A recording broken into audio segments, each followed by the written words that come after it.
A learning device is not a teacher. It cannot tell you how you feel. The body exists in a world which seems to contain two voices which are fighting for its possession. In this perceived constellation, the body is regarded as capable of shifting its control from one to the other, making the concept of both health and sickness possible. A learning device is not a teacher. It cannot tell you how you feel. You do not know how you feel, because you have accepted the ego's confusion, and you think a learning device can tell you how you feel. Sickness is merely another example of your insistence on asking for guidance of a teacher who does not know the answer. The ego is incapable of knowing how you feel. When we said that the ego does not know anything, we said the one thing about the ego that is wholly true. But there is a corollary. If knowledge is being, and the ego has no knowledge, then the ego has no being. Attitudes toward the body are attitudes toward attack. It has been particularly difficult to overcome the ego's belief in the body as an end because this is synonymous with attack as an end. To the ego, the body is to attack with. Equating you with the body, it teaches that you are to attack with, because this is what it believes. The ego makes a fundamental confusion between means and ends, as it always does. Regarding the body as an end, it has no real use for it at all, because it is not an end. The body, then, is not the source of its own health. Its condition lies solely in your interpretation of its function. Functions are part of being. Body has no function of itself. This is because it is not an end. The ego, however, establishes it as an end because, as such, it will lose its true function. This is the purpose of everything the ego does. Its sole aim is to lose sight of the functions of everything. The ego has a real investment in sickness. If you are sick, how can you object to the ego's firm belief that you are not invulnerable? Sickness is a way of demonstrating that you can be hurt. It is a witness to your frailty, your vulnerability, and your extreme need to depend on external guidance. This is a particularly appealing argument from the ego's point of view, because it obscures the obvious attack which underlies the sickness. A sick body does not make any sense. It could not make any sense, since sickness is not what it is for. Sickness is meaningful only if the two basic premises on which the ego's interpretation of the body rests are true.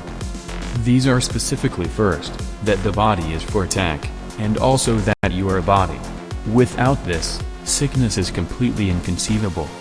The ego uses this as its best argument for your need for its guidance.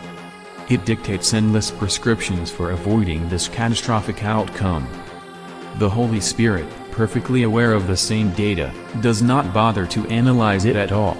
If the data are meaningless, there is no point in treating them. The function of truth is to collect data which are true. There is no point in trying to make sense out of meaningless data. Any way they are handled results in nothing.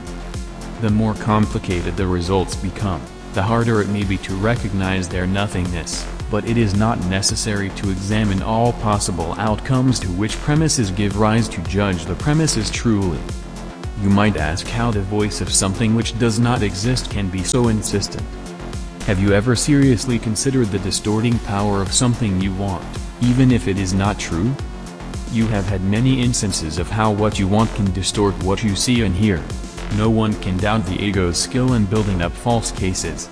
And no one can doubt your willingness to listen, until you will not tolerate anything except truth.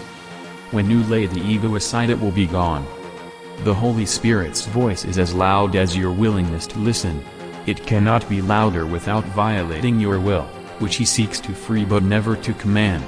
He will teach you to use your body only to reach your brothers so he can teach his message through you. This will heal them and therefore heal you.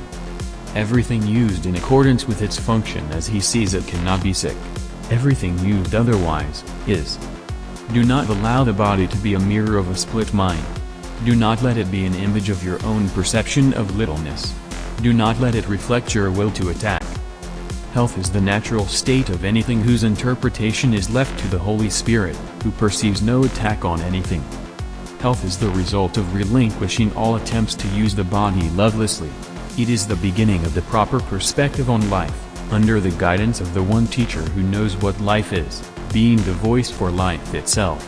When the ego tempts you to sickness, do not ask the Holy Spirit to heal the body, for this would merely be to accept the ego's belief that the body is the proper aim for healing.